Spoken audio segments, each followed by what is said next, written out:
ॐ श्री गणेशाय नमः। ॐ श्री सरस्वती नमः। ॐ श्री सद्गुरुभ्यो नमः। ॐ भागवत भगवान की जय। नमः श्री परमहंस स्वादित चरण कमल चिन्ह मकरंदाय भक्तजन मानस निवासाय श्री रामचंद्राय वागीसायस्य वदने लक्ष्मी यस्य च वक्षसि यस्यास्ते हृदये संवित् तं नृसिंहं भजे। सच्चिदानन्दरूपाय विश्वोत्पत्त्यादिहेतवे तापत्रयविनाशाय श्रीकृष्णाय वयं नमः। नारायणं नमस्कृत्यं नरं चैव नरोत्तमं देवीं सरस्वतीं व्यासं ततो जयमुदीरये।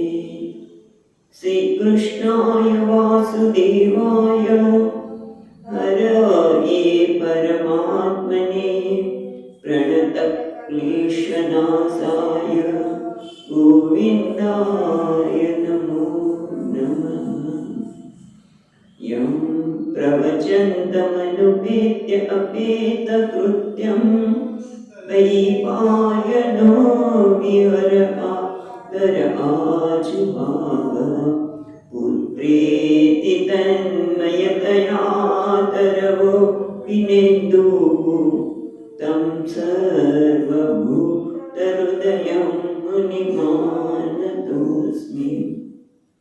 जन्माद्यस्य यतोऽन्वयादितरतः चार्तेष्वभिघ्नस्वराट् तेने ब्रह्महृदाय आदिकवये मुह्यन्ति यः सूरयः तेजो वारिमृदां यथा विनिमयो यत्र त्रिसर्गो मृषा धाम्नां स्वेन सदा निरस्तकुहकं सत्यं परं धीमहि।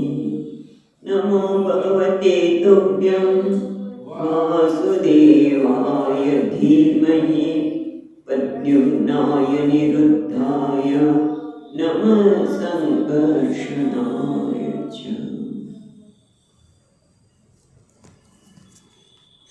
तो આપણે ત્રીજા સ્કંદના 10મા અધ્યાયમાં જોઈ રહ્યા છીએ। 10મા અધ્યાયનો પ્રારંભ વિદુરજીના પ્રશ્નથી થાય છે।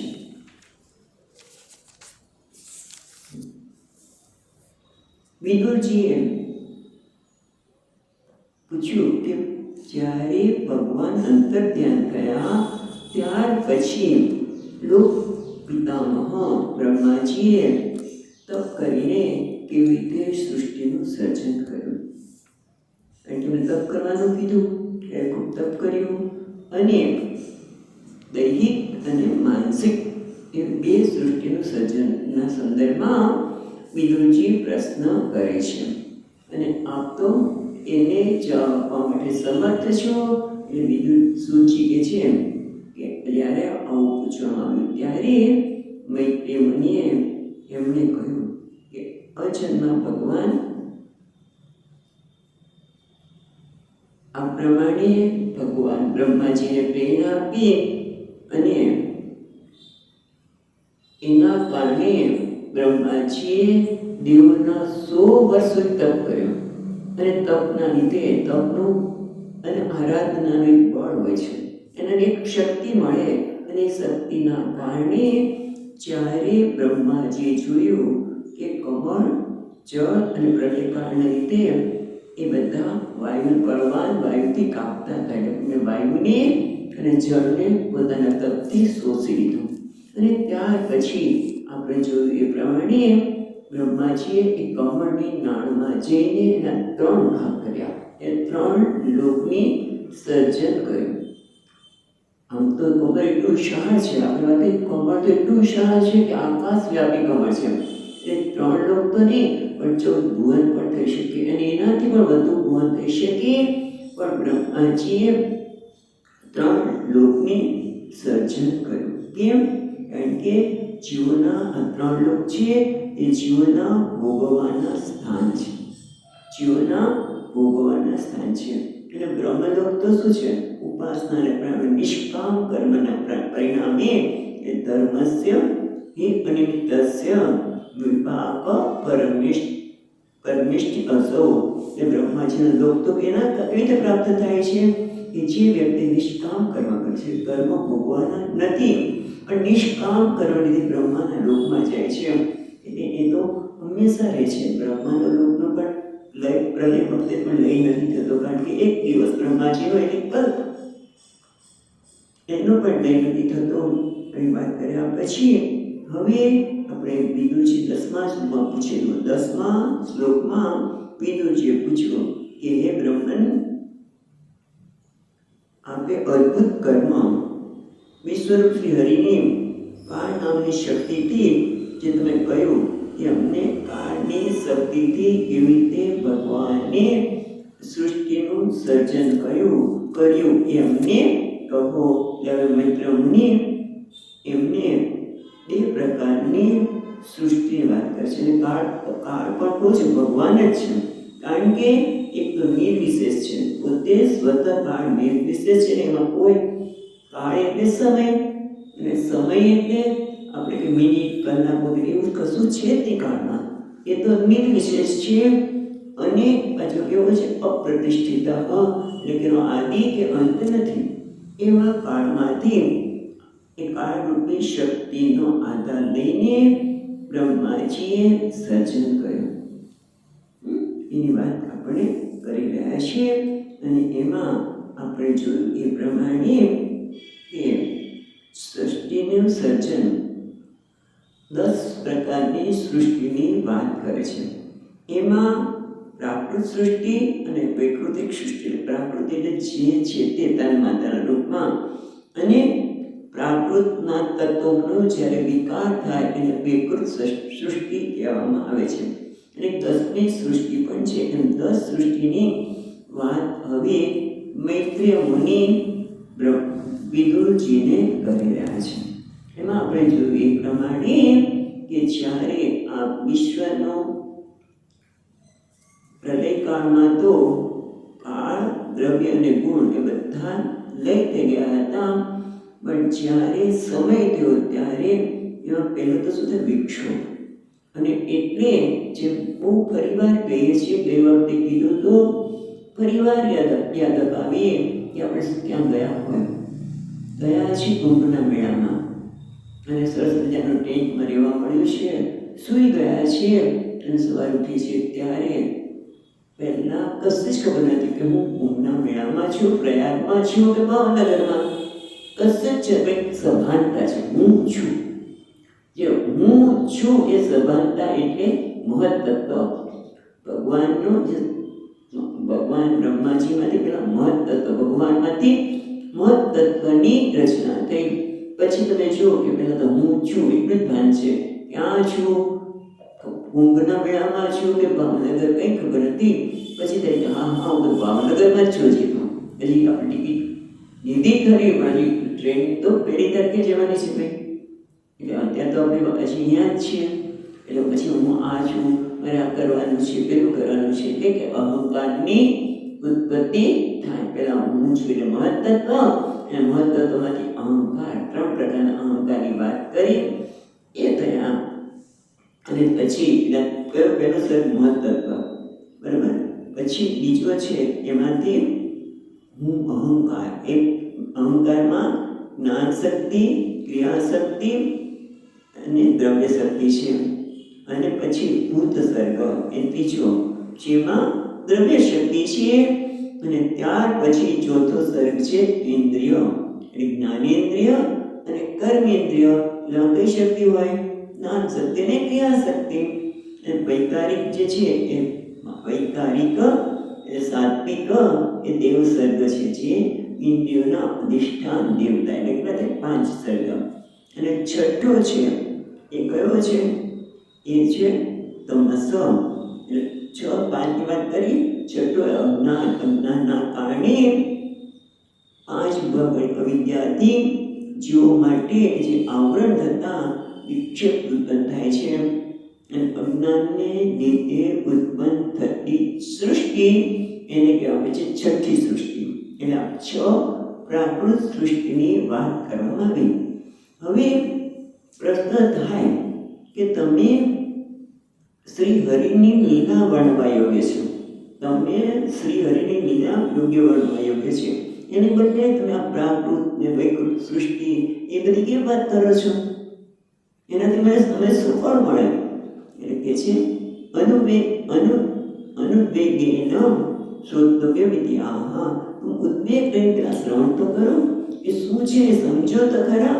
આ પ્રાકૃત સૃષ્ટિ અને વિકૃત સૃષ્ટિની વાત કરીએ છીએ. એ સૃષ્ટિ શું છે એટલે સમજી લે, પછી પૂછજે કે આનાથી શું ફળ મળે. હા, એટલે 18મા શ્લોકમાં કહે છે. આપણે 18 શ્લોક સુધી ગઈ વખતે જોયું હતું. ફરી એકવાર 18મો શ્લોક વાંચીને આગળ જઈએ. 18મો શ્લોક. રજો ભાવો ભગવતો લીલેયમ હરિમેધસઃ સપ્તમો મુખ્ય સર્ગસ્તુ ષડ્વિતસ્તુષામ શયઃ. એટલે કે છે રજો ભાવ ભગવતઃ લીલા અયમ, એટલે તો ઈયમ હરિમેધસઃ સપ્તમો મુખ્ય સર્ગ હતું ષડ્વિત તસ્તુષામ ચયઃ.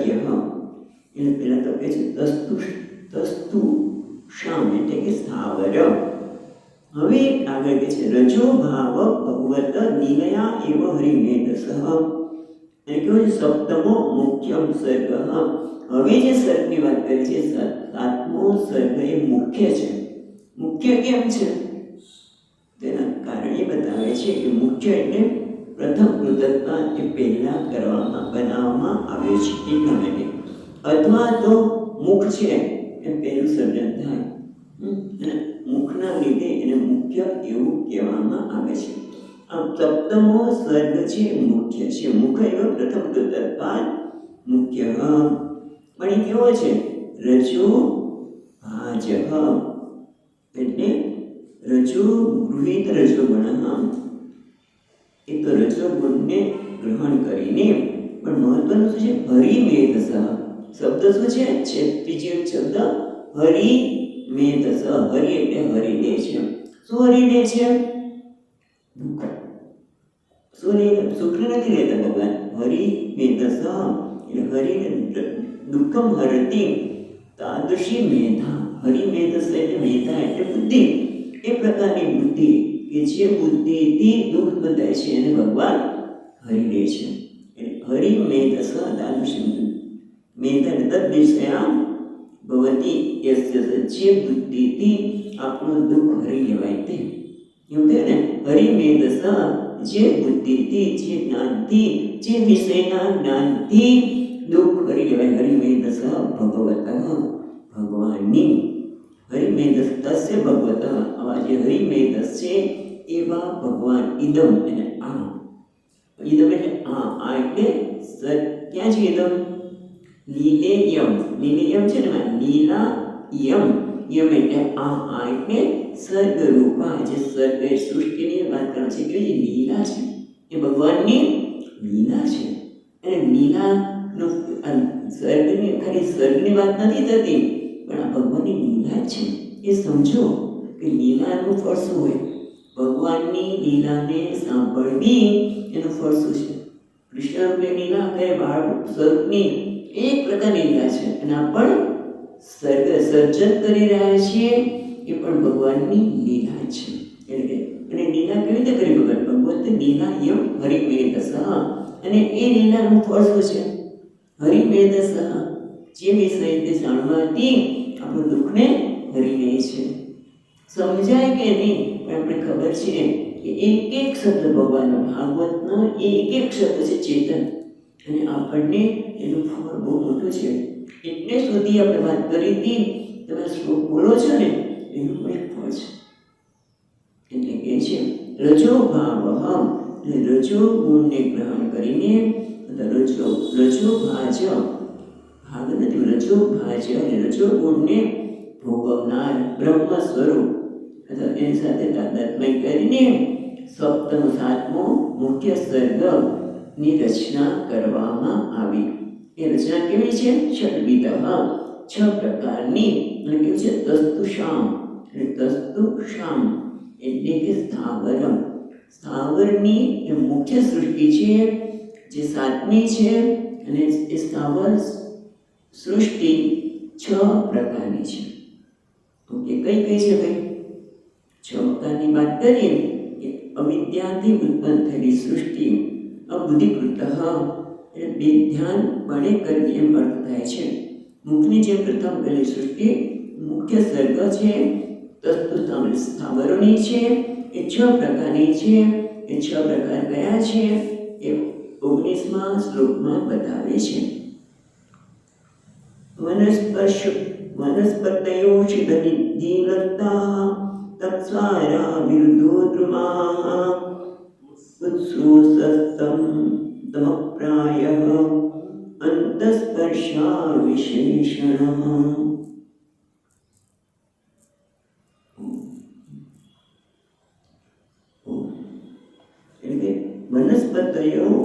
વનસ્પતયો ષધિલતા તત્સારા વિરુદ્ધો દ્રુમાઃ. 6 પ્રકારની છે. પહેલી કહે છે વનસ્પતિ, પછી ઔષધિ, લતા, અને શું છે? ત્વક્સારા. ત્વક્સારા એટલે છાલના બળવાળી, જેને છાલમાં કંઈક બળ છે, શક્તિ છે, અને તત્સારા કે કઈ આપણે જોઈશું. ત્વક્સારા, પગ એટલે છાલ અને સાર એટલે બળ. કઈ સાર છે, બળ છે એ. વિરુદ્ધ અને દ્રુમાઃ એટલે વૃક્ષો. હવે એનો જરા પરિચય મેળવીએ તો વનસ્પતિ કોને કહેવાય? વનસ્પતિ એટલે કે જેમાં પુષ્પ આપ્યા વગર ફળ થાય. કયા છે ખબર છે? ઉમરો. આપણે બહાર છે ને ઉમરામાં તમને કે ફૂલ જોવા નહીં મળે, તરત જ ફળ આવી જાય. ઉમરો છે, વડ છે, પીપળો છે, એમાં કંઈ ફૂલ દેખાશે નહીં પણ એમાં ફળ આવે એને કહેવાય વનસ્પતિ. પછી ઔષધિ એટલે દવા. આમ તો કઈ છે તો કે ફળ પાક્યા પછી નાશ પામે. જેવું ફળ પાકી જાય નાશ પામે. શું? ડાંગર, ઘઉં પછી નાશ થઈ છે ને, તો આપણે કાઢી દઈએ છીએ. ન કાઢવું તો સુકાઈ જાય. પછી ફળ આવ્યા પછી જે નાશ પામે ને ઔષધિ, એટલે અન્ન ઔષધિ છે, ડાંગર, ઘઉં વગેરે. અને પછી કે છે લતા. લતા એટલે જેને ચડવા માટે કોઈનો આધાર જોઈએ. લતા એટલે ચડવા માટે આધાર જોઈએ. નાગરવેલની કે ગમે કેટલા બધી લતા હોય છે. તમે નાગરવેલના છોડવા હોય નીચે પણ જાય અને તમે એના આધાર આપો તો ઉપર પણ જાય. એટલા બધી લતાઓ. પછી છે તકસારા. તકસારા એટલે જેની છાલમાં સાર રહેલો છે એ. એટલે માંસના ઝાડ છે એ છાલમાંથી બનાવતા હશે. અર્જુનની છાલ પણ દવા માટે ઉપયોગી થાય છે. એના બધી છાલવાળા છે કે જેમાં સાર છે એટલે તત્સારા કહેવામાં આવે છે. અને પછી વિરુદ્ધા. વિરુદ્ધા એટલે આમ તો લતા, પણ આ છે વિરુદ્ધા એ લતા છે, પરંતુ એ કઠણ હોવાથી અન્યના આધારની એને જરૂર હોતી નથી. પોતાની રીતે જ એ ઉપર ચડે. કઈ છે તો કે કુષ્માંડા, સોમલતા, આ બધી એવી છે કે એને કહેવાય વિરુદ્ધા. જે લતાના રૂપમાં છે પણ એની જાતે ઉપર ચડે છે. એને કોઈ આધારની જરૂર નથી કારણ કે પોતે કઠણ છે.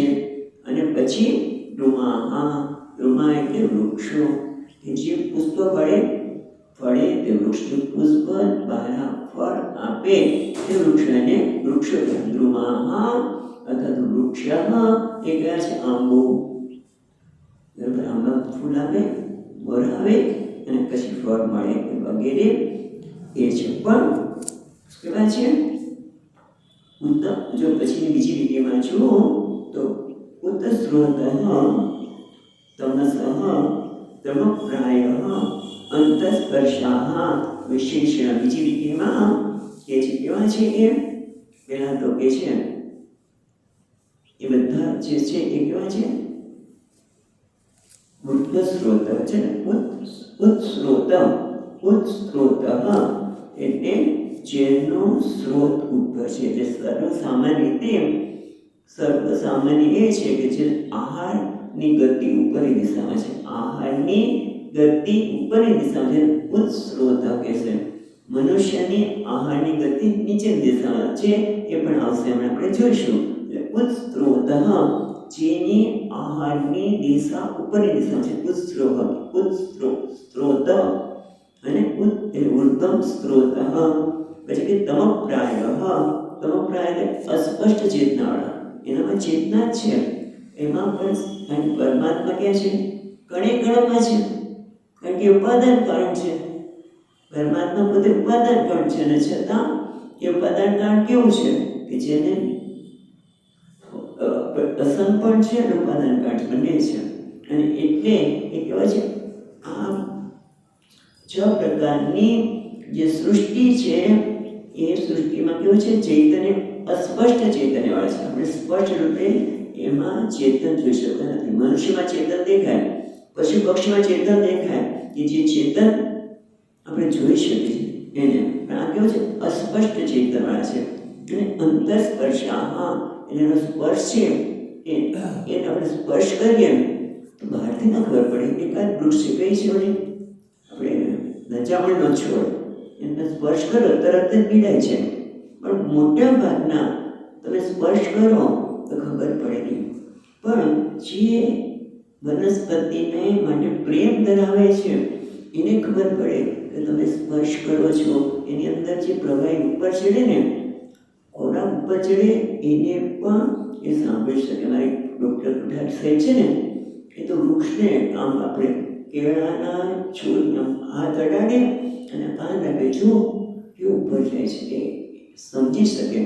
અને બીજું અંતસ્પર્શા એટલે આપણો કયા પ્રકારનો સ્પર્શ છે એ પણ વનસ્પતિઓને ખબર પડે છે. તમે પ્રેમથી હાથ ફેરવો એને, કારણ કે કાપતા હોઈએ તો પણ રજા માગવી પડે કે અમે તમારા ગ્રોથ માટે અત્યારે તમારા આગળ વધારે સરસ વસ્તુ આવે, ફળો માટે તમારી ડાળીઓને મેં કાપી છે. મિત્રો એને દુઃખ લાગે, કાપી નાખે તો પણ એને પ્રાર્થના કરીને એમને સમજાવવું પડે. બાકી આપણે દર કાપવું તો કાપી નાખે, લોકો ફટાફટ કાપી નાખે. પણ જ્યારે પ્રાર્થના તો કર ભાઈ, પછી કામ છે. આ કાપવાનું છે, પેલું કાપવાનું છે, પ્રાર્થના કર. કારણ કે કેવા છે અંતસ્પર્શા. અને એટલું જ નહીં, એ કેવા છે આપણે તમપ્રાયા એટલે અસ્પષ્ટ ચૈતન્ય. અંદર ચૈતન્ય તો રહેલું જ છે, ભગવાન તો રહેલા જ છે. અને એટલું જ નહીં, પછી છેલ્લો શબ્દ શું છે? જો છેલ્લો શબ્દ જો શું છે? અને આમાં વિશેષણ એટલે શું?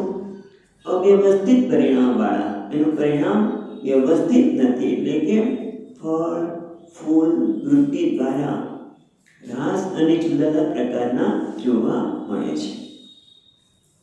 બહુ સુંદર વાત કરી. એટલે આ કઈ 7મી સૃષ્ટિની વાત કરી. 6 છે પ્રાકૃત સૃષ્ટિ, 7મી વિકૃતાન, 8 અને 9. એટલે હવે 8મી સૃષ્ટિની વાત કરે છે 20મા શ્લોકમાં. 8મી સૃષ્ટિ, શ્લોક નંબર 20. તિરશ્ચાસ્મષ્ટ અષ્ટમઃ સર્ગઃ સો અષ્ટાવિંશતિરૂપતઃ અવિદો પુરીતમસો ઘ્રાણજ્ઞા હૃદય વેદિનઃ. એટલે હવે કે છે તિરઃ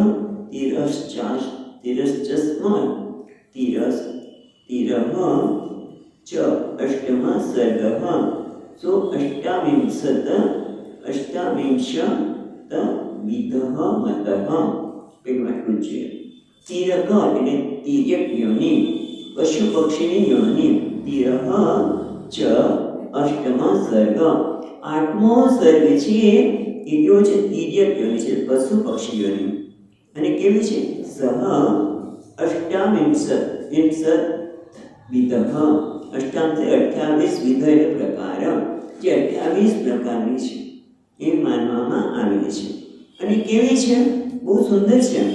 જો અવિદઃ ભૂરી તમસઃ પ્રાણજ્ઞાઃ હ્યદ્યવેદિનઃ રુદ્યવેદિનઃ છે, રુદ્યવેદિનઃ. તો એ કેવી છે? 28 પ્રકારની જે સૃષ્ટિ છે તેના લક્ષણ શું છે? આગળ કઈ કીધું કે જે તમપ્રાયઃ, અંતસ્પર્શાઃ અને વિશેષિણઃ. આ કેવી છે? આઠમી અવિદઃ. અવિદ એટલે જેને જાણતા નથી, અજ્ઞાની, ગઈકાલની કે આજની કે આવતીકાલની કોઈ સમજ નથી એને અવિદ કહ્યું. એટલે જેને આજ આવતીકાલ કોઈ સમજ નથી. અને પછી છે ભૂરી તમસ એટલે અધિક તમો ગુણવાળા. ભૂરી તમસ એટલે અધિક તમો ગુણવાળા, એટલે એ લોકોમાં પૌષ્ટિક આહાર એટલે કે પશુ પક્ષીમાં શું હોય છે એમ એને કોઈ બીજી ભાન નથી હોતી. અભિદય છે ને આવતીકાલ કે આજનું કંઈ એને નથી હોતું. નહીં તો મનુષ્યની જેમ આવતીકાલે શું થશે, મારા બાળકો માટે શું થશે, એની બધી તૈયારી કરે છે. પક્ષીઓ ક્યાં કરે છે? પશુઓ પણ નહીં. થોડોક વખત સુધી પશુઓ માનતા કે અમારું બાળક છે, પછી ભૂલી જાય છે એને પણ કે અમારું બાળક હતું. પછી અમુક સમય સુધી એને ભાવ હોય છે એ ખબર થોડી ઘણી પડે છે. અને એટલે કહે છે પૂરી તમસા એટલે જેમાં તમોગુણ વધારે છે એટલે ફક્ત આહાર, નિદ્રા, ભય, બસ આટલી જ વસ્તુ એનામાં જોવા મળે છે. અને ઘ્રાણજ્ઞાઃ, ઘ્રાણજ્ઞા એટલે સૂંઘવાથી જ્ઞાન પ્રાપ્ત થાય છે. એમની ઘ્રાણેન્દ્રિય બહુ થતી જ હોય છે. એટલે શું કરે છે સરકાર? બધા કૂતરા રાખે, ડોગ સ્પોટ, બરાબર ને? ડોગ કૂતરાને દઈ જાય કે ભાઈ અહીંયા તું સૂંઘ, એને બધાની ગંધ આવી છે, બહુ ગંધ આવે. એટલે ઘ્રાણજ્ઞાઃ જે સૂંઘવાથી જ્ઞાન પ્રાપ્ત કરે છે, ઘ્રાણજ્ઞાઃ. અને રુદ્વેદિનઃ, રુદ્વેદિ એટલે હૃદયમાં દૂરદર્શી વિચારતાની વગરના. રુદ્વેદિન અવેદિન છે. રુદ્વેદિન એટલે રુદિ અવેદિન, રુદ્યવેદિન, રુદ્યવેદિન એટલે રુદિ અવેદિન એટલે હૃદયમાં દૂરદર્શી વિચાર કરવાની શક્તિ એનામાં નથી. અવેદિન એટલે વગરના છે. એટલે આના માટે શ્રુતિ પણ કહે છે, કૈતરી ઉપનિષદમાં કહે છે કે મનુષ્યથી ઇત્તર પ્રસો માત્ર ભૂખ અને રસનું જ જ્ઞાન ધરાવે છે. આસપાસના વિશિષ્ટ જ્ઞાન પશુઓમાં જણાવતા નથી. આજુબાજુ બીજું જ્ઞાન એને નથી હોતું. ભૂખ તરસ સિવાય એને નથી હોતું. એટલે આપણે વાત કરીએ સ્વામીજી મહારાજ કે ક્યારે ગાયને ન થાય કે રોજ ધીમે ધીમે ઘાસ ખાઈએ છે તો આજે સમોસા તો બનાવીએ, એવું એને ન થાય, કારણ કે એનું જ્ઞાન છે જ નહીં. એટલે કે છે કહીશ. અને વિશેષ રીતે જાણેલા પદાર્થો તેઓ જ્યારે ત્યારે જોઈ શકતા નથી. આવતીકાલનું લગતું અને આલોક્ય પ્રગમનું જ્ઞાન તેઓ જણાવતા નથી. એવું એટલી ઉપનિષદમાં કહે છે. એટલે હવે કઈ આઠમો સ્વરની વાત કરે છે. આ સ્વરની વાત બહુ સુંદર વાત કરી. સ્વરની આ બધી વાત શું કામ કરો છો? તો કે છે હરિમેધ. શબ્દ યાદ રાખવા જેવો છે. હરિમેધ છે જે વિષયનું જ્ઞાન મારા દુઃખને હરીને છે, એના માટે આ બધી વાત છે. ભાઈ એવા નથી, એ પણ ખ્યાલ હોવો જોઈએ. હવે 28 સૃષ્ટિ વાત કરી તો કઈ કઈ છે જોઈએ તો 21મો શ્લોક, 22 અને 23 અને 24 ત્યાં સુધીમાં 28 પ્રકારના સૃષ્ટિની વાત કરી છે. પહેલા આપણે 21મો જોઈએ. બહુરજો મૈષ કૃષ્ણ સુકરો ગવયોરુહ વિશ્વભા પશવશ્ચૈમે અવિરુષ્ટશ્ચ સત્તમઃ. એટલે હે સત્તમ એટલે હે વિદુરજી, હે શ્રેષ્ઠ. સત્તમ એટલે હે શ્રેષ્ઠ વિદુરજી. શું છે? બહુરજો. એટલે બહુરજો એટલે શું હોય? બહુ અજહ. બહુ એટલે ગાય, અજહ એટલે બકરો, મહિષ એટલે ભેંસ, કૃષ્ણ એટલે કૃષ્ણ મૃગ. પછી શું છે? શુકર. શુકર એટલે ભૂંડ. બબયો રૂરુ એટલે નીલ ગાય અને રૂરુ મૃગ. પછી શું છે? દ્વિશપા એટલે બે ખરીવાળા.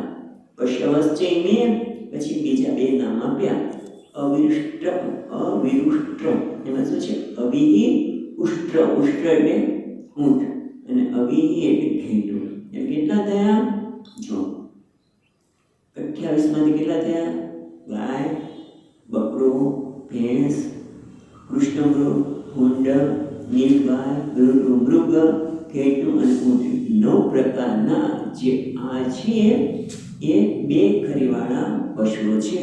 અને એવું કહેવામાં આવે છે કે આ જે બે ખરી છે ને એ બધા પશુઓમાં સાત્વિકતા હોય છે. ગાય કેવી છે? સાત્વિક પ્રાણી છે, બરાબર? એવું કહે છે. બધા કેટલાક કરોડ દેવતાઓ એમાં વાસ કરે છે, એ બધા સાત્વિક છે. પછી આગળ કહે છે એ 9 થયા. 28 માંથી 9મી વાત કરી. હવે આગળ કહે છે 22મા શ્લોકમાં ખરો અશ્વ અશ્વતરો ગોરઃ સરભશ્ચ મરી તથા એતે ચૈકે શફાક્ષતઃ શૃણુ પંચનખાન પશુન. એટલે હવે કે છે એક ક્ષતઃ એટલે હે વિદુરજી, ખરઃ એટલે ગધેડો, અશ્વ એટલે ઘોડો અને અશ્વતરઃ એ અશ્વપનિક અશ્વતરઃ એને શું કહે? ખચ્ચર.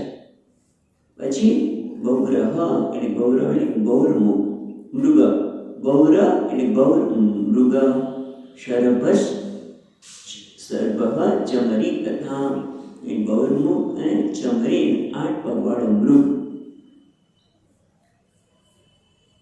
અને ચમરી એ ચમરી એટલે ગાય, ચમરી નામની ગાય. આ બધા કેવા છે? એકે શફા. એકે શફા એટલે એક ખરીવાળા.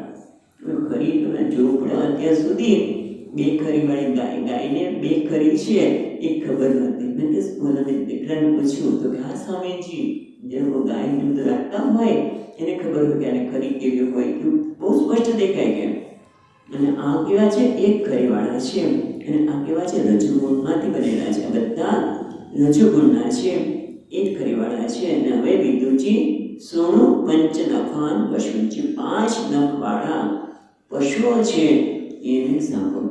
5 આંગળીવાળા થયા ને, 5 નખ એટલે જે મનુષ્ય કેટલા નખ છે? 10 નહીં, 20 નખ છે. પંચનખ, 5 નખવાળા પશુઓની વાત કરે છે. એટલે અત્યારે કેટલા થયા? 9 અને 6, 15 થયા. 28 કરવાના છે ને, પશુઓની વાત કરવાના છે. 28 માંથી પેલા 9 અને આ બીજા 6 એ જે રજોગુણમાંથી ઉત્પન્ન થયેલા છે. હવે તમોગુણમાંથી ઉત્પન્ન થયેલા જે 5 નખવાળા છે તે કયા કયા છે? 23મા શ્લોકમાં કહે છે સ્વસાસૃગલો મૃગો વ્યાઘ્રો માર્જર સશસ્સલ્કો સિંહ કપિર્ગજ કૂર્મો ભૂતા ચ મકરાદયઃ શ્વશાહ એટલે કૂતરું, શૃગાલ એટલે શિયાળ, વૃકો એટલે વરુ, પછી વ્યાઘ્રો એટલે વાઘ અને માર્જરાહ એટલે બિલાડી. પછી સસલૌકો, સસ એટલે સસલું ને સસલકો એટલે સાહુડી, સિંહ. પછી શું છે? કપિર્ગજ એ શું? કપિર્ગજ એટલે શું? કપિહિ ગજઃ. કપિ એટલે વાનર અને ગજ એટલે હાથી અને કૂર્મ એટલે કાચબો, ગોધા એટલે ઘો, જેમ ચીકી છે ને ઘો, અને ગોધા છે મકરાદય અને મગર વગેરે 5 નખવાળા પ્રાણીઓ છે. કેટલા થયા? કૂતરોને ત્યાંથી મંદિર 12, 5 6 આગળ કેટલા કીધા? 9 15, 15 ને 12 27, અને હવે 28 બાકી રહ્યું ને, નહીં જોઈએ. ચાલો હવે 24મા શ્લોકમાં વાત કરે છે. કંકુકૃતવટશ્યેન ભાસા વલ્લુકબર્હિણઃ હંસસારસચક્રાવ કાકોલુલુકાદય ખગાઃ. હવે કહે છે કંક એટલે બગલો, ગૃધ એટલે ગીધ, વટ કઈ પ્રકારનું પક્ષી છે આપણને ખબર નથી. વટ શેન એટલે બાજ, ભાસ ને ભલ્લુક, બર્હિણા એટલે મોર, પછી હંસ સારસ છે ને, હંસ સારસ ચક્રાવ એટલે ચક્રવાક, પછી કાક એટલે કાગડો, અને ઉલ્લુક એટલે કુંવર વગેરે. ઉલ્લુકાદય ખગાઃ વગેરે પક્ષીઓ છે. એટલે હવે તમે જો આપણે 27 સુધી જોયા, એટલે અહીંયા કહે છે મગર વગેરે જળચર પ્રાણીઓ તથા બગલા વગેરે સ્થળ ન હોવાથી એકમાં ગણી લીધા છે. આ રીતે 28 પ્રકારના થયા. અને કૃષ્ણ, રૂરુ, ગૌરવ વગેરે વિશેષ પ્રકારના હરણો છે. હવે અહીંયા એક મહત્વની વાત કહેવામાં આવે છે, જે અહીંયા શ્લોકમાં બતાવવામાં આવી નથી, પણ કેટલાક આચાર્યો આવું માને છે. શું છે કે સૃષ્ટિ 2 પ્રકારની છે. એક ભગવાને રચેલી સૃષ્ટિ જે 28 પ્રકારની કીધી એમ, અને બીજી વિશ્વામિત્ર વગેરે રચેલી ઋષિઓએ પોતાના યોગ પરથી રચેલી સૃષ્ટિ પણ છે. જે પશુઓના નામ 28માં ન આવ્યા હોય તો સમજી લેવાનું કે વિશ્વામિત્ર વગેરે પોતાના યોગ પરથી રચી છે. હવે એમાં કઈ છે તને તું કઈ રહી ગયું છે, યાદ આવે છે? એટલે એવું કહે છે કે એક ખરીવાળી જે ગાય છે એને ભગવાને રચી છે, અને 2 ખરીવાળી ગાય જે મનુષ્ય, એક ખરીવાળી ગાય કઈ છે જે જંગલમાં જ રહે છે, અને 2 ખરીવાળી ગામમાં રહે છે. એ ગાય જે વિશ્વામિત્રે રચી છે એવું આચાર્યો માને છે. અહીંયા ઋષિનું નામ પણ નથી. એટલે કહેવાય છે પદ્મકલ્પમાં એની રચના નહીં થઈ હોય, અથવા તો વિશ્વામિત્ર વગેરે રચી હશે. એટલે આ જે નોંધ છે એ પુસ્તકમાં નથી, પણ આચાર્યની જે માન્યતા છે એ આપણને બીજેથી પ્રાપ્ત થઈ છે, એવું તમને બતાવું છું. એટલે આમ સ્થાવર લતા વગેરે, સ્થાવર લતા આ બધા છે એ પ્રરોહ એટલે ઉપર આહાર લેવા વાળા પ્રાણીઓ છે. પશુ પક્ષી છે એનો આહાર કેવો હોય છે તો કે આડી લીટીમાં, એનો ખોરાક તમે જો પશુ હોય તે આડી લીટીમાં જેમ ખોરાક પડે તે જતો હોય. હવે જે આહાર છે એ કેવો છે? અર્વાક સ્ત્રોત, ઉર્ધ્વ સ્ત્રોત. પેલા જો તમે વાત કરી હતી કયા શ્લોકમાં? 19મા શ્લોકની બીજી લીટીમાં એવું કહ્યું હતું ઉત્સ્રોત, એટલે ઉપરની દિશામાં જેનો આહાર જાય છે તે. હવે જે આહાર છે કેવો છે? અર્વાક સ્ત્રોત, જે નીચેની દિશામાં જાય છે. એ કોણ છે તો કે મનુષ્ય. એના માટે 25મા શ્લોકમાં કહે છે આ 9મી સૃષ્ટિ, મનુષ્યની સૃષ્ટિ કઈ છે? 9મી. એટલે આગળ કહે છે 25મા શ્લોકમાં અર્વાસૃસત નવમઃ ક્ષતિરેક વિદો નૃણાં રજોદિકા પરમપરાઃ દુઃખે ચ સુખમાનિનઃ. એટલે કે છે અર્વાક સ્રોત. અર્વાક સ્રોત એટલે કે જેને આહારની ગતિ નીચેની દિશામાં જાય છે તે. નવમઃ એ કેવું છે? 9મી સૃષ્ટિ. ક્ષતેઃ એક વિદો નૃણાં, એ 9મી શું છે? એક પ્રકારની 9મી સૃષ્ટિ મનુષ્યની છે. નૃણામ એટલે એ વિદુજી જેના આહારની ગતિ નીચે જાય છે તે મનુષ્યની સૃષ્ટિ એ 9મી એક પ્રકારની છે. પણ મનુષ્યની સૃષ્ટિ કેવી છે? જેમ પશુની સૃષ્ટિમાં કીધું અવિદહ, પછી પ્રીતમ તમસઃ, પછી ઘ્રાણનાહ, જે આપણે ઘ્રાણથી ગંધથી જ્ઞાન પ્રાપ્ત થાય છે, ઘ્રાણનાહ. એ રીતે દરેકની વિશેષતા બતાવી ઓલામાં પછી પોતાની જાતે એવા વનસ્પતિ વગેરે કેવા છે જેમાં ચૈતન્ય સ્પષ્ટ નથી પણ અંતસ્પર્શાહ એ બધી વાત કરી કે એ રીતે આ લોકો કેવા છે મનુષ્ય તો કે છે રજોદિકાહ, જેની અંદર રજોગુણ વધારે છે. રજો શું છે? રજોગુણનું કાર્ય શું છે? ગીતામાં વાત કરી છે ને, રજો રાગાત્મકમ વિધિ તૃષ્ણા સંગ સમુદ્ભવ. આ રજોગુણ તો શું કરે છે? તૃષ્ણા, દુઃખ એટલે કે છે રજોદિકાહ, જેમાં રજોગુણ અધિક છે અને એના કારણે કર્મપરાહ, એ કર્મને પરાયણ છે. અને કર્મને લીધે શું થાય? સુખ મળે ને દુઃખ મળે. પણ જે સુખ છે ત્યાં પણ દુઃખ તો સમાયેલું જ છે. જે સુખ મને મળ્યું છે દુઃખ કેમ સમાયેલું છે? સુખનું મને પરતંત્ર બનાવે. સુખ માટે મને સુખ મળે એટલે વસ્તુનું ગુલામ બની છું, એ દુઃખ જ થાય ને. એને કહે છે દુઃખે જ સુખ માનીને, દુઃખને સુખ માનનારા છે. આ મનુષ્યની સૃષ્ટિ છે એમાં રજોગુણનું પ્રાધાન્ય છે અને દુઃખે સુખ માનીને, દુઃખમાં દુઃખે સપ્તમી માનીને એ દુઃખને સુખ માની રહ્યા છે. કારણ કે દુઃખ લાગે, સુખ જ્યારે અનુભવી રહ્યા છે એવું લાગે છે ત્યારે ક્ષણિક છે અને એ સુખ મેળવવા માટે મને પરતંત્ર બનાવે છે. દુઃખ જ છે પણ છતાં દુઃખે સુખ માનીને.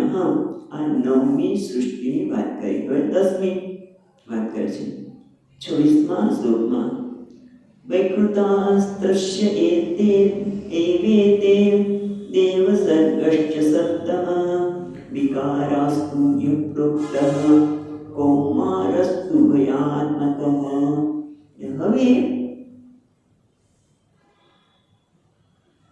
પ્રાકૃત તત્વમાંથી વિકાર પામે તેને વૈકૃતિક સૃષ્ટિ કહેવામાં આવે છે. અને વૈકૃતિકનો અર્થ સાત્વિક પણ કરવામાં આવે. વૈકારિક, વૈકૃતિક અને વૈકારિક બે શબ્દ છે. વૈકારિક એટલે સાત્વિક. અહીંયા કહે છે વૈકૃતાશ્ચ ત્રયઃ એવેતે, હે સપ્તમઃ, હે શ્રેષ્ઠ, હે વિદુષી. હવે સ્થાવર, તિર્યક અને મનુષ્ય આ 3 સૃષ્ટિ, બરાબર. વૈકૃતાઃ ત્રયઃ એવ એતે, એવ આ તે બધા કયા? એટલે કે સ્થાવર, પછી તિર્યક અને મનુષ્ય, એ 3 સૃષ્ટિ. અને વૈકારિકાસ્તુ યઃ પ્રોક્તા, એટલે 3 સૃષ્ટિ અને દેવોની સૃષ્ટિ. વૈકારિકા એટલે દેવોની સૃષ્ટિ પણ વૈકૃત જ કહેવાય. વૈકૃત જ કહેવાય. કેમ કે ઇન્દ્રિયોના અધિષ્ઠાન કઠ દેવતા એ દેવ સૃષ્ટિ છે. એ પણ કેવી છે? વૈકારિક સૃષ્ટિ છે. અને પછી એક સૃષ્ટિ બાકી રહી કઈ? વૈકારિકાસ્તુ પ્રોક્તઃ કૌમારાહ તુ ઉભયાત્મકઃ. અને કૌમારાહ, કૌમારા એટલે કૌમાર સૃષ્ટિ. કૌમાર સૃષ્ટિ તો કોણ? કુમાર કોને કહે છે? સનક સંકાદી. એ કેવી છે સૃષ્ટિ? પ્રાકૃત અને વૈકૃત એમ ઉભયાત્મકઃ, જે બંને પ્રકારની સૃષ્ટિમાં આવે છે. એટલે શું વાત કરી? જે પહેલા 3 છે એ વિકૃતમાં એને સ્થાવર, તિર્યક અને મનુષ્ય. અને કૌમારની સૃષ્ટિ છે એ કેવી છે? ઉભયાત્મક. કૌમારની સૃષ્ટિની જેમ આ કયા? આ જે 3 સૃષ્ટિ છે ઉભયાત્મક, એ વિકૃત અને પ્રાકૃત બંને નથી. આ 3 છે વિકૃત છે, આગળ કીધી પ્રાકૃત છે. પણ આ સનત કુમાર વગેરે સૃષ્ટિ છે એ પ્રાકૃત પણ છે અને વિકૃત પણ છે. પ્રાકૃત કઈ રીતે કહેવાય છે કે તમે જુઓ કે એ મનુષ્ય રૂપે દેખાય, સનસનકાદી, એટલે વિકૃત. પણ છતાં એની ઉંમર કેટલી છે? તો 5 જ વર્ષની. એ દેખાતી જ નથી. દેવતાની ઉંમર, તમે દેવ બનો તો દેવલોકમાં કે સ્વર્ગલોકમાં તો ઉંમર દેખાય જ નહીં. બધા યૌવન જ હોય. એટલે આ કઈ સૃષ્ટિ છે? ઉભયાત્મક.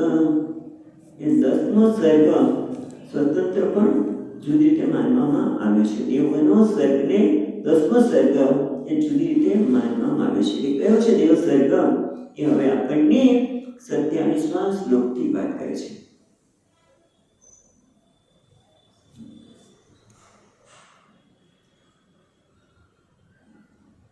देवसर्गश्चाष्टविधो विबुधा पितरोऽसुराः गन्धर्वाप्सरस्य सिद्धाः यक्षरक्षांसि चारणाः भूतप्रेतपिशाचाश्च विद्याग्राः किन्नरादयः देशे ते विदुराख्याता सर्गास्ते विश्वसृकृताः।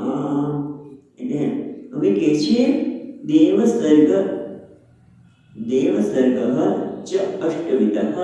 આ દેવસર્ગ છે એ અષ્ટવિધઃ અને 8 પ્રકારનો છે. કયો છે તો કે છે પહેલો, જો આમાં 8 કેવી રીતે લે છે તમે જોજો. આ જે વૈકૃત દેવ સૃષ્ટિ છે એ 8 પ્રકારની છે. એમાં પહેલું છે વિબુધાઃ પિતરઃ અસુરાઃ. વિબુધા એટલે દેવો, પિતૃઓ અને અસુરો, એમ 3 પ્રકારની દેવ. પછી એક કહે છે ગંધર્વા અપ્સરા. ગંધર્વ અપ્સરા પછી જુદી, એ ચોથી આમ તો થઈ ને 3 માં દેવતા, પિતૃ અને અપ્સરા. અસુરો, દેવતા, પિતૃ અને અસુરો, એ 3. અને પછી ગંધર્વ અને અપ્સરા ને એક બે છે, એ ચોથી. પછી યક્ષ રક્ષાંસી ચારણાઃ. એટલે યક્ષો રાક્ષસો, યક્ષ રક્ષિત રાક્ષસો, એ ચારણોને પણ એમાં લઈ લીધા. એટલે એ 5મી થઈ સૃષ્ટિ. પછી ભૂત પ્રેત પિશાચા. જે ભૂત, પ્રેત અને પિશાચ કેમ થાય છે? અતૃપ્ત વાસના અથવા તો એના કુટુંબના લોકોએ એને કાં તો એ પાછળ તર્પણ ન કર્યું હોય, શ્રાદ્ધ ન કર્યું હોય, કદી અગ્નિદાન પણ ઘણી વખત ન દીધું હોય, એવું પણ બને. તો આ બધા જ ક્યાં આવે છે? ભૂત પ્રેતમાં, પિશાચમાં. અને એટલા માટે ઘણી વખત આવી ચર્ચા ચાલે છે. વાયદી વાત કરીએ છીએ કે જે આપણે દેહદાન કરવું કે નહીં. જો દેહદાન કરીએ તો પછી પુણ્ય સંસ્કાર થાય નહીં, તો પછી એની કઈ ગતિ થાય? એને આ એક ચર્ચા ચાલે. પછી દેહદાન કરી શકાય, કારણ કે કોણે કર્યું હતું? પેલા આપણે અજય કરતા પોતાનું શરીર પક્ષીઓને આપી દીધેલું, એ તો દેહદાન. કયા રાજા છે? પછી એની તો પરીક્ષા કરવા માટે આવેલા અને બાજ પક્ષી તરીકે આવી મારો ખોરાક છે અને ઇન્દ્ર આવેલા. અને પછી એટલે આ તો વાયદી વેદ છે, આ કરવું જોઈએ કે નહીં.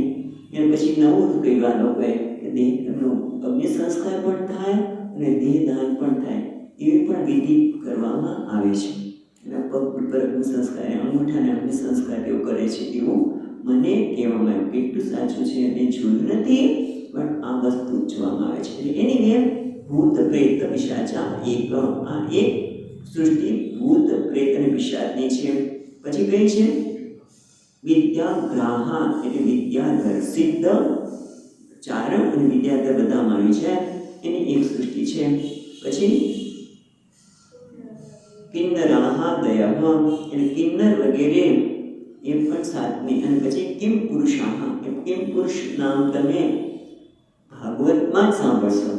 અને કિમ પુરુષનો અર્થ જુદી જુદી રીતે થાય છે અને આપણને એ 20મા અધ્યાયમાં સ્પષ્ટ થશે.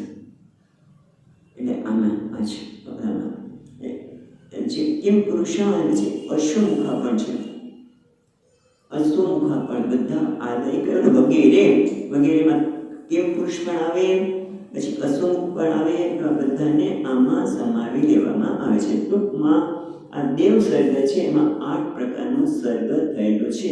એટલે કે છે છેલ્લી લીટીમાં 28મા શ્લોકની છેલ્લી લીટી દશ એતે વિદુરાહ આખ્યાતા સર્ગાહ તે વિશ્વસૃકૃતાઃ. આ બધા સર્ગ છે 10, એ કોણે કર્યા છે? વિશ્વસૃકૃતાઃ એટલે વિશ્વનું સર્જન કરનાર કોણ? બ્રહ્માજી. આ બ્રહ્માજીએ આ પ્રકારે 10 સર્ગની વાત કરી. હવે પછી શું કહીશ? આટલી રીતે વાત કરી, પણ તે મને બીજું પણ પૂછે વિદુર, એટલે શું કહીશ? 29મા શ્લોકમાં કહીશ. બહુ સુંદર છે. અત પરમ પ્રવક્ષ્યામિ મનસાન મન્વાંતરાણિ ચ एवं व्रजप्रदस्रष्टा कल्पादि स्वात्मभूर्हरिः सृजत्यो मोघसङ्कल्प आत्मैवात्मनात्मना આત્મના એટલે કે છે બેન આમ તો 29મા શ્લોકમાં પેલી જ આટલી પૂર્તિ છે અત પરમ બક્ષ્યામી આ પછી હું તને વિદુજી વંશની અને મન્વંતરની વાત કરવાનું છે. વંશ એટલે ઇન્દ્રિયો અને મન્વંતર એટલે બુદ્ધિ. હવે આપણે જોઈશું આગળ, પણ મહત્વનું હવે કે છે 29મા શ્લોકમાં હવે શું કહે છે? એવં રજપૃતઃ સ્રષ્ટાઃ કલ્પાદિષુ આત્મભૂ પછી હરિ છે. આત્મભૂ એટલે બ્રહ્માજી ચતુર્મુખ સ્વરૂપ. આત્મભૂ એ ચતુર્મુખ સ્વરૂપ સ્રષ્ટા. પછી એ બધાને અન્વય હમણાં જોઈએ છે, પણ પહેલા એનો છૂટા પડતા છે. સૃજતિ અમોઘ સંકલ્પ આત્મા આત્મે છે ને આત્મા જો આત્મૈવા આત્મા એવ આત્માનમ આત્મના આત્મા એવ આત્માનમ આત્મના. હવે જો એ મહત્વ છે. શું કહે છે? એવમ અમોઘ સંકલ્પ, જેનો સંકલ્પ અમોઘ છે એટલે ક્યારેય મિથ્યા થાય નહીં. એક સંકલ્પ થયો એટલે સૃષ્ટિ થાય. એટલા માટે મહાત્માઓ વાત કરતા હોય અખંડાનંદજી મહારાજ કે ભગવાન સુતા છે અને લક્ષ્મીજી પગ દાબે છે અને સૃષ્ટિની કથા ચાલે છે.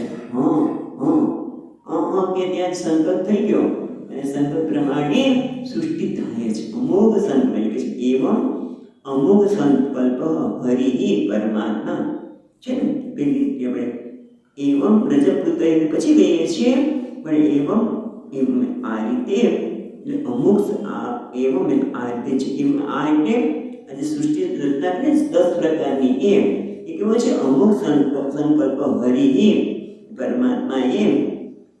આ પેલા તો મન્વંતરની વાત મને કહીશ, પણ આ પ્રમાણે કલ્પના પ્રારંભમાં પોતાની માંથી જે પ્રગટ થયેલા સત્ય સંકલ્પ શ્રી હરિ રજો ગુણ સ્રષ્ટા રજો ગુણથી વ્યાપ્ત થઈને સ્રષ્ટા કલ્પાદિ આત્મભૂહો એટલે સૃષ્ટિના કરતા બ્રહ્મા થઈને પોતે જ આત્મભૂ એટલે પોતે જ બ્રહ્મા થઈને શું કર્યું? આત્મા એવ આત્માનમ આત્મના પોતે જ પોતાનાથી પોતાને સર્જે છે. બીજું કંઈ લેવા જતા નથી, કારણ કે સર્જન કરવા માટે કોઈ વસ્તુની આવશ્યકતા પડે અને એટલા માટે ઉપનિષદમાં બતાવે છે કે જેમ કે આ સર્જન માટે ભગવાનની વસ્તુ ક્યાંથી લાવ્યા? તો કે જેમ પેલો કરવ્યો છે એ કરવ્યો ઝાડુ બનાવે છે, તો ઝાડુ બનાવવા માટે બધું લાવ્યો ક્યાંથી? માટે પોતાનામાંથી જ. આત્માનમ સૃજતિ એ પરમાત્મા પોતે જ રજોગુણથી સંપન્ન થઈને સ્રષ્ટા બનીને આ પોતાના વડે પોતાનાથી આ બધું સર્જન કર્યું.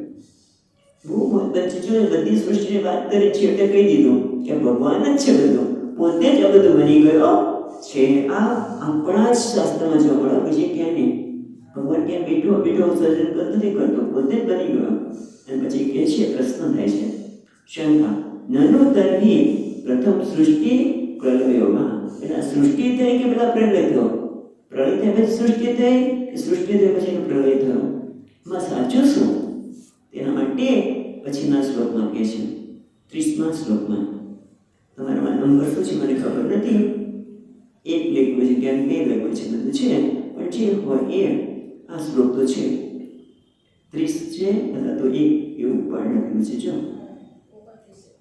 હા એમાં હશે તો ગુણવ્યત્ય એતસ્મિન માયા વિપાદતિષિતુઃ ન પૂર્વપર્યમિચ્છન્તિ નત્યામ ભ્રમયત ભ્રમેરિવઃ. તમારામાં છે નંબર છે મને ખબર નથી, કારણ કે મારામાં ત્યાં એક આપ્યો છે અને જ્યારે એનું ગુજરાતી કરતા હોય ત્યારે 30 નંબર આપે છે. પણ એની વે ન હોય તો પણ સાંભળો, બહુ સુંદર છે. માટે કે પ્રલય પહેલા થયો કે સર્જન પહેલા થયું? તો કે છે ગુણવ્યત્ય.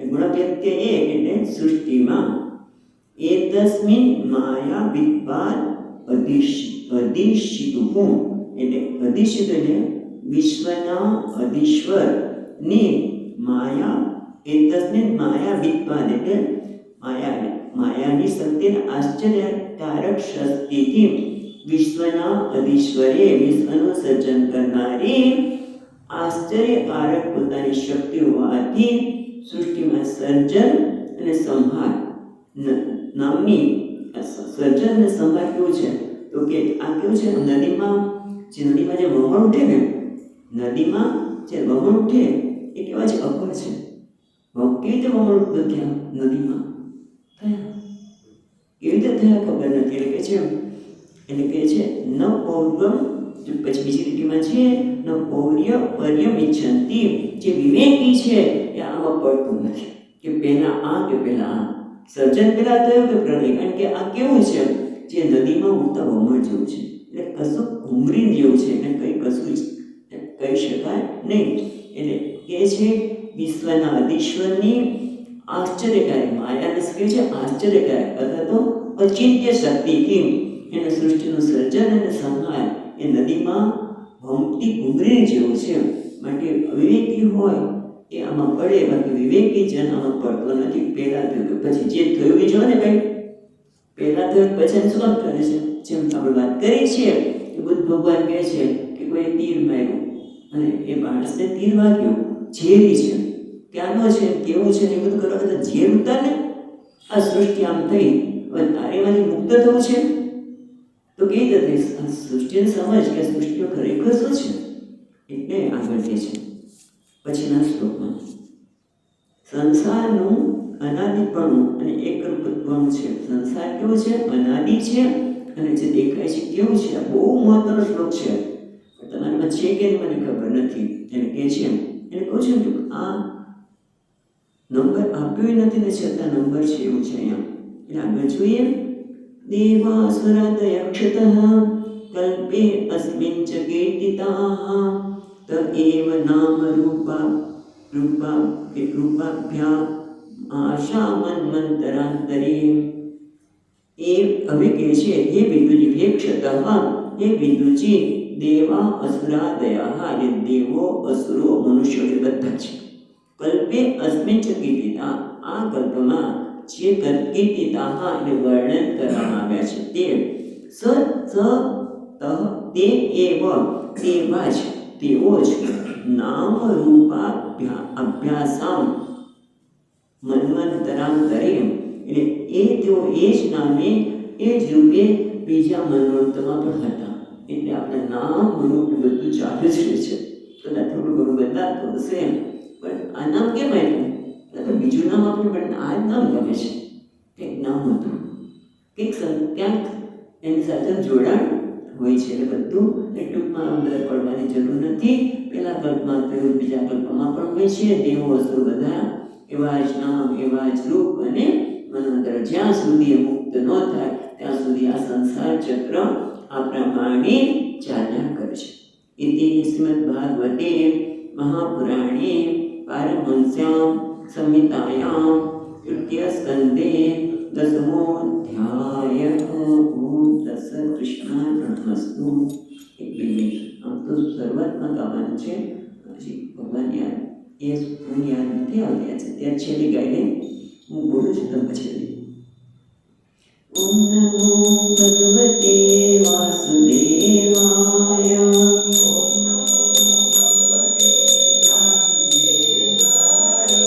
ઓમ નમો ભગવતે વાસુદેવાય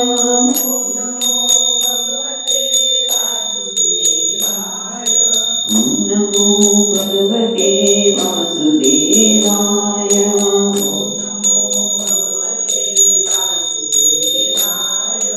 ઓમ નમો ભગવતે વાસુદેવાય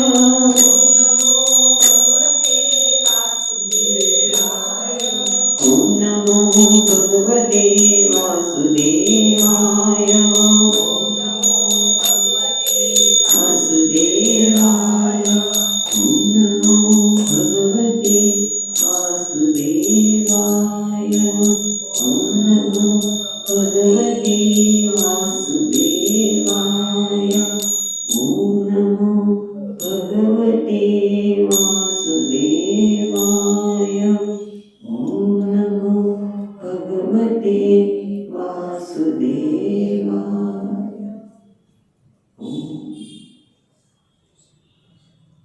सच्चिदानन्दरूपाय विश्वोत्पत्त्यादिहेतवे तापत्रयविनाशाय श्रीकृष्णाय वयं नमः। यं प्रवचन्तमनुपेत्य अपेतकृत्यं वैपायनो विहरः तरआजुहाव। पुत्रेति तन्मयतया तरवो विनेन्दुः तं सर्वभूतहृदयं मुनिमानतोऽस्मि। ॐ शान्ति शान्ति शान्तिः। हरिः ॐ। श्रीगुरुभ्यो